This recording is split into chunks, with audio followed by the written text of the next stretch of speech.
Al, Yes? where am I? I don't know. Where are you? I don't know. Where am I? Are we lost? I think we're lost. Oh, no. Welcome to our new podcast about the series Lost.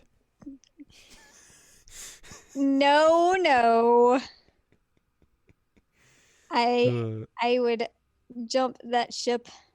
I never watched that show, so I never got into it, but I know vaguely enough about it from like yeah. being a person on the internet, Yeah. and I'm just like, nope, not interested. Well, we're not going to go that route, but we are kind of, some We're of gonna us get will be lost. lost. And that's what's going to happen today here on episode number 17 of Jared and I Watch Shirobako. I'm Jared, joined as always by Doc Allen Ladium, Hello. and we're going to figure out where exactly we are. Will someone tell us where we are? That's a reference to the other title.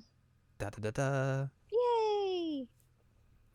So the anime adaptation of Third Girls Aero Squad is announced to the general public, Mm-hmm. so everyone gets to know it.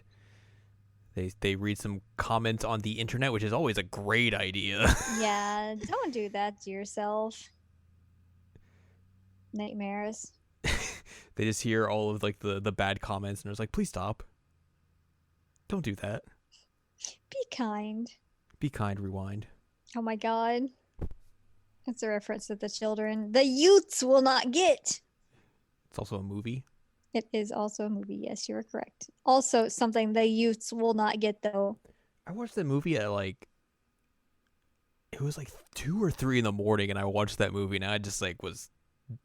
That is not a movie to watch at 2 or 3 in the morning. Oh no. It was weird. I've never seen it. So yeah, the announcement is out there. People know about it, and they're like kind of confused. But yeah, that's how it is. Honda shows up with some cake, and And everyone's he's like, "Dude, what the heck? skinny. You're skinny. He's What tiny happened?" now. And He's they're like, like, "How did you get so small?" He's like, "Oh, I guess it was just stress." and then he like made steps to like be healthier, which Mhm. the fact that this is only a few months after and he's lost that much weight is very alarming to me.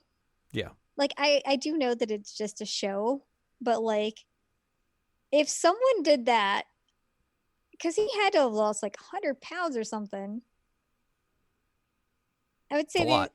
I'd say he was like 200 plus, and he's probably maybe 130 or something now. Like it's, Doubt that. you doubt that? That's a lot. I don't think he would be 130 pounds. How much do you That's think he'd be? small. He's a small guy now. But he's not that small. 130. So if you're 130, you have to be like 5'3" and under, maybe. Okay. You're skinny. I don't know weights apparently. He's probably like 160, 170. That's still a lot to lose though. I mean, you're not wrong. And especially that he's working at a cake shop. I don't know how in the heck you'd lose weight working at a cake shop because I'd be It's a eating fair question. everything. But yeah, Uh, they're all like, hello, you're skinny now. Yes. The director peeks around the corner, like, "What about our alliance?" We were the fat guys. He's like, we never made that alliance.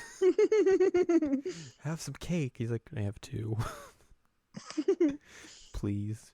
It's cute. Aoi and the director have a meeting with the Cloud Man. Yeah, the cloud. And they're talking about man. clouds, Yep. and they discuss a specific scene, and they're talking about like, oh, we wanted to be something like this other person, and the person they're talking about is a former art director, I guess, still kind of an art director by the name of Masahiro Okura. He's based off of an art director who worked on Pat Labor and some other stuff, so mech stuff. And they're like, oh man, what if we could get him for that? Like, I wonder. While all this is going down, the studio is then pushed by the author's editor to be like, hey, we need to make a PV, or you need to make a PV. We're going to a manga festival, and we need that PV in like 2 weeks, so we need to get on it. I've definitely told you about this, so get on it. And everyone's like, we just restarted. No. So they basically have to, they take, Watanabe gets like the storyboards for the first 4 episodes. They pick out specific cuts to throw into this PV and then basically like expedite those cuts immediately. So basically everyone's on edge. Understandably. Mm-hmm.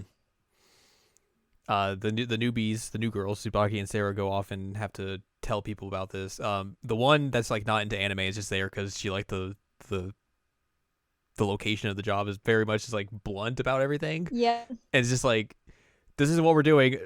Can you do this? And they're like, oh, I don't know. It's like, all right, thank you. I'll go reconsider and I'll come back later and we'll talk this. And he's like, wait a minute, wait. What do you mean?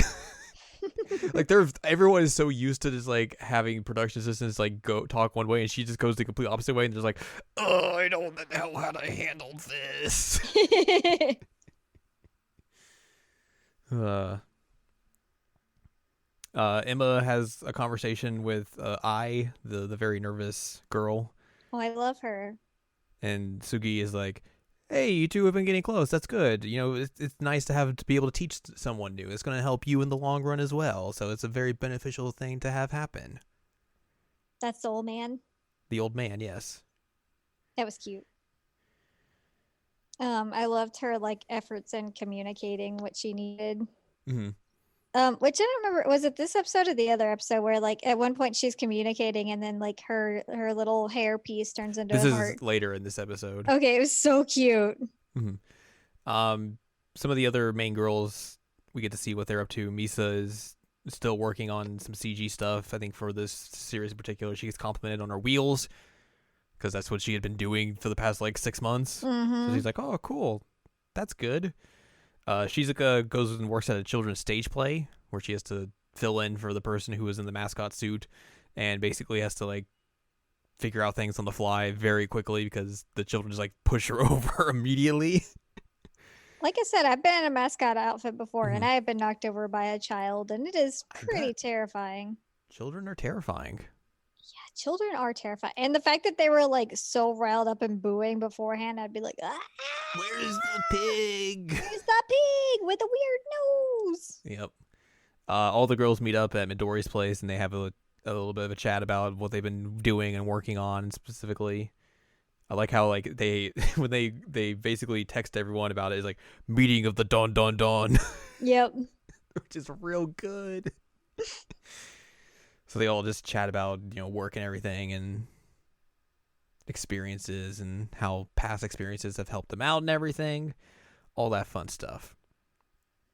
They continue to work on the PV. There's a Aoi, donut moment. there is a good donut moment. Aoi finally gets up in Hiroka's business because he just like shows up to work whenever, is very dismissive of everything, tries to like cut corners at any possible way he can, and mostly it's because like he's worked in the industry for like 5 years, so he thinks he can just get away with it. And Aoi's just like, hey, you need to come to the morning meetings. You need to be here, so we don't have to tell you everything twice because you're not here and don't know what's happening. He's like, well, I'm just gonna go get one of the cars and do this thing. She's like, you would know that the cars are in use right now if you had been at the morning meeting. Mm-hmm. I think it's Honda when he shows up. He's like, maybe despite him being more of a senior than you kind of need to get on him. And she's like, all right, I'll do it. And she does. And he's still just like, yeah, I don't know that I like him. I hope that he like stops sucking at some point. Does he? A little bit. All right, because right now he just sucks. He's no other way to put it. A certain person comes back in the next episode who will start getting him in line. Ah, okay, I know what you're talking about. So all that happens, and then she gets phone calls from both Tsubaki and Sarah, who both got lost on the way from getting keyframes. I forget which one's which, but the older one is like calls from a payphone. Is like, oh god, I got on the highway and I don't know what happened. I have no idea where I'm at. Can you help me? My phone's dead. I don't know where I'm at. Which is like, I completely relate to this because like, god, Yep. direction anxiety is a thing. And I'm just like, oh man, that's a nightmare situation if there ever is one. I hate it so much. Like driving in general makes me very, very anxious, but like driving and not really knowing where I'm going, and then like the idea of like my phone dying and me really not know where I'm going is just like absolute nightmare. But she's super, super upset, and they're like, all right, tell us what's around you. Do you see any words? And And so she's able to do that. They're able to like find where she is and direct her how to get back. But yeah, it is so terrifying. It's very terrifying. Like, oof. And then the other one just fell asleep on the train, so she's pretty fine. She just has to go back the way she came. So, but she's like, "Oh God, I'm so sorry, I fell asleep." Do you have what you're supposed to have? Yes. Good. All right, just come back. Yeah, just don't worry about it. Just stay calm. Make your way back. And then like she gives them food when they get back because they hadn't ate or anything. So, and then they talk about kind of like making mistakes, and they're like, "You made mistakes, Aoi?" And she's like, "Yeah, I did a lot." Yep, definitely did a few of those. You kind of like expect her to like finger gun them at this point. But at the end of the week, they're able to get the PV done. They hold a screening of it at the studio. Hiroka like just is trying to leave, and she's like, "Hey, we're making food. We're gonna watch the PV. You better stay, or I'm gonna whoop."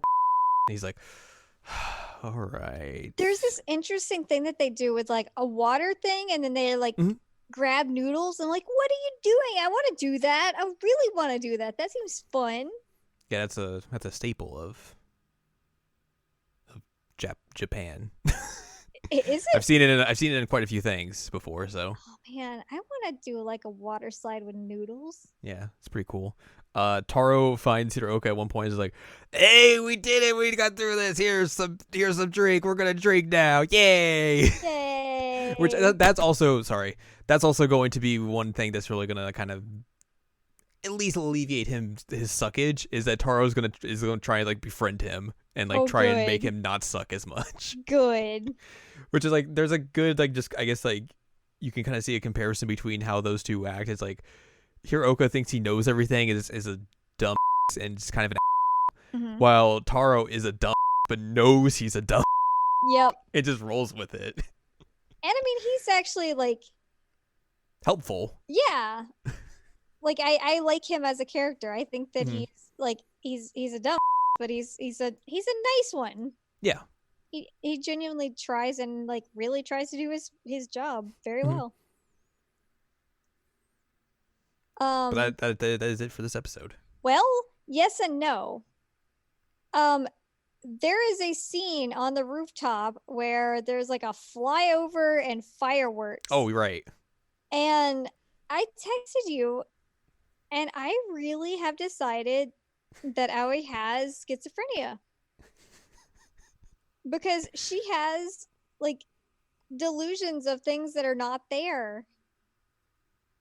Like that happened, and then her dolls speaking all the time. Like I standing by it. She's schizophrenic. It's an interesting reading. I don't know many other people have gone that far, but I mean, there's a lot of stuff she's seeing that she should, that's not actually there. But also dramatic effect. Yes. I mean, I guess just standing on a roof wouldn't be as fun. Also, there was a scene you mentioned earlier that we did not go back to, but the hair this is heart. like, yes, this is when Tsubaki and Sarah kind of like, after going around telling people about the PV and everything, there's like, oh man, that was a lot. And then Emma shows up and is like, hey, I have a question about the PV. And they're like, you're not on the PV cuts though, aren't you? And she's like, no, but she has a question. And Ai's like, and just starts mimicking brushing teeth. And they're like, teeth brushing? And they're like, yeah, she wants to know how the main character brushes her teeth, like what kind of toothbrush she has. Is it old or anything? And they're like, well, she just started at this military place, so maybe it's a new toothbrush and everything. And they're like, oh. So they get like through that, and then like they end up, and like you said, like at the end, like her Ahoge just like is a heart at one point. It's so cute. I really like her. Mm-hmm. She's great. Yeah. Now we're done with this episode. So if you'd like more from us, go to seasonalcheckup.com or sec.cool, where you can find past episodes of this podcast and other podcasts like Season 1 Checkup and Season 1 Checkup OVA. And you can find columns and reviews on the site as well. If you'd like more from Anladium, go to anladium.com. She's got columns and reviews. And you can follow us on Twitter, twitter.com/animecheckup. Next time, episode 18. It's called You Set Me Up. Dun-dun-dun. Dun-dun-dun.